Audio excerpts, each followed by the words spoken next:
Hey y'all, welcome back to my channel. If you're new here, welcome. My name is ShaniceLynette. So I know I probably look crazy because I literally just clocked out. And God was just on me so heavy about making this video. So I just want to go ahead and get it out there because obviously somebody needs to hear it. Alright, so I had a spiritual dream, and when I woke up, God told me immediately what the dream was about. Alright, so in the dream, I was dancing, and it was like, I was in a house with some people, and it's like, I was just dancing or whatever, but the people would not dance with me. And so I was just like, okay, like, y'all being lame, let me go wake Chris up. Y'all, tell me why I go in this room, and Chris Brown is sleeping. First of all, I'm gonna stop right there real quick because I don't even listen to that man's music, okay? I only listen to Christian, gospel, and country love songs. Don't laugh, I'm dead serious. I love my country love songs. So yeah, I wake Chris Brown up and I get him up and I was like, Chris, come on, like, you know, dance or whatever.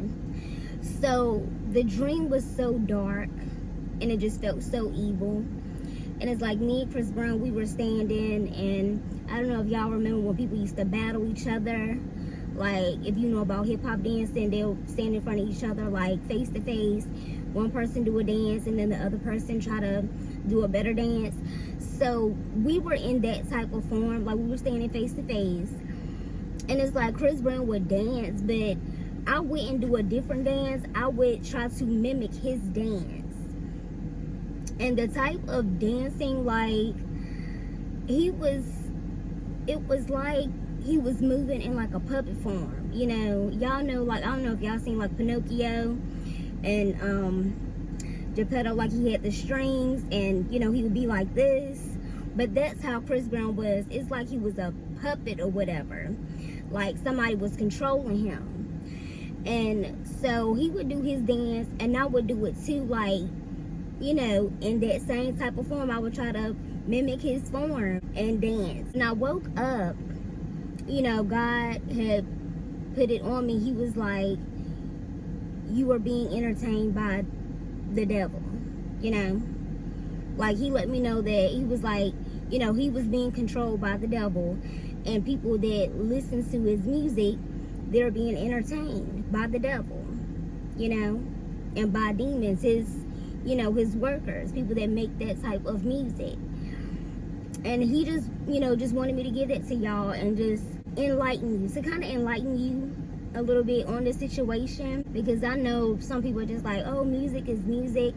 But no, when you listen to certain music, you allow the enemy to plant certain seeds into your life. Like, just think about it. If you're listening to, I'm at the water, a oldie real quick. If you listen to music like Nuck If You Buck, you're not gonna sit here and tell me you don't feel like running up on somebody and hitting them. Like, and that's because you allowed the enemy to plant that seed in you. Like, you digested that and the seed was planted.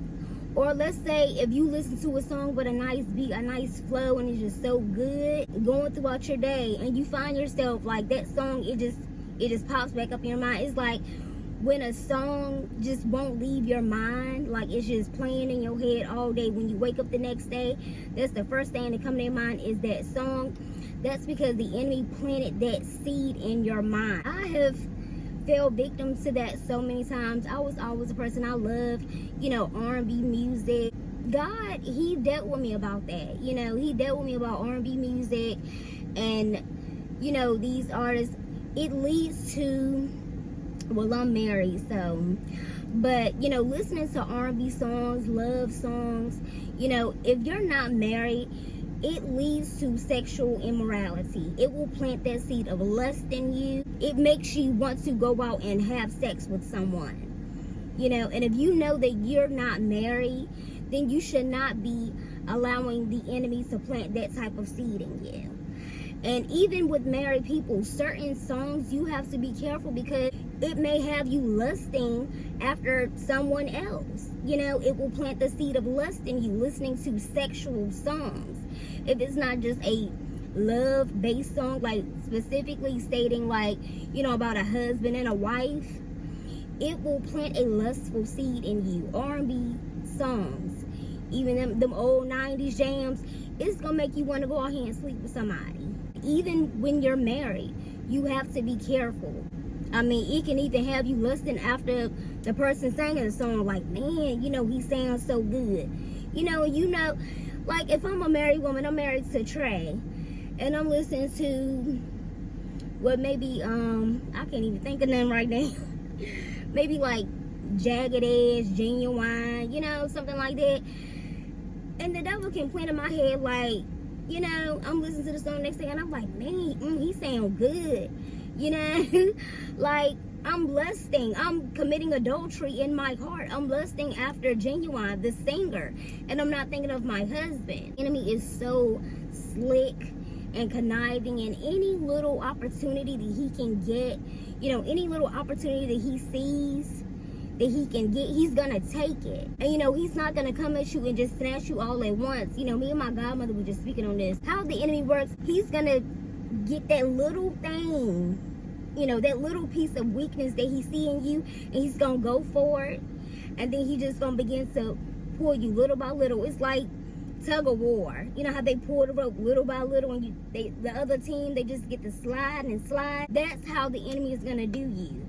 It's not gonna be in your face, I'm about to snatch you up. No, it's gonna be a creeping type of situation. You're gonna find yourself doing this, then you're gonna end up doing a little bit of that, then it's gonna lead to this. It's just like, it's a slippery slope, just a downward step by step type of situation. It's like being saved and you end up going back on Christ. Sometimes we don't have it in our mind, okay, let me go out here and sin. Sometimes it could be just a simple little conversation that could lead to things. Like, you could be sitting here reminiscing to somebody and talking about the things that you used to do. That could be the seed. Boom. I'm gonna remind her of the fun that she had. I'm gonna remind her of that moment of how she felt when she was sinning. If you gonna sit here and talk about your past, on how, when you was a sinner and you was out there in the world, it needs to be in the form of a testimony.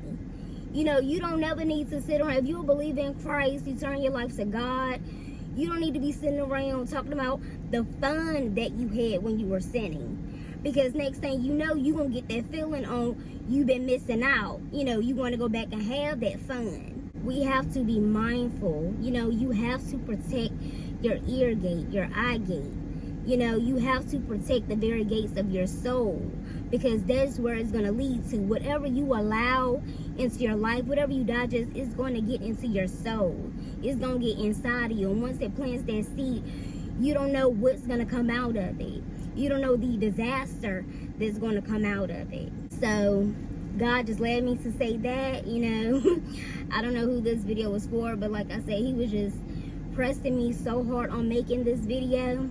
So I was just like, you know what, God is on me so heavy for a reason, so let me get this out there, so whoever that this video is meant for, so they can see it and they can acknowledge where they are in him, and so they can get right, because we all want to see each other prosper in the Lord. Be mindful of what you digest, and not just with music and TV, but be mindful who you allow to speak into your life, who you conversate with, because that plants seeds as well. Gossip, somebody that's just negative all the time, like that plants seeds in your life. If you know you good with the Lord, you are a happy, positive person, you have to protect you.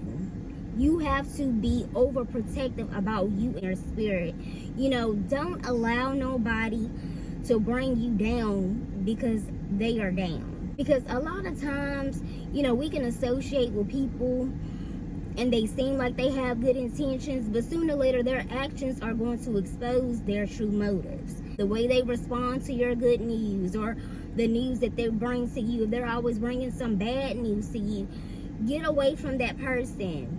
Get away from them. They are not of you. They're trying to distract you. They're trying to push you down. They're trying to drain you. That is a draining demonic spirit that they need to be delivered from. Just separate yourself from these type of people and continue to pray, that one day they'll get delivered. This is all that the Lord has given me. He said, So I'm saying have peace, show love, like this video, comment if you want, subscribe, and I'll see y'all on the next video. Mwah.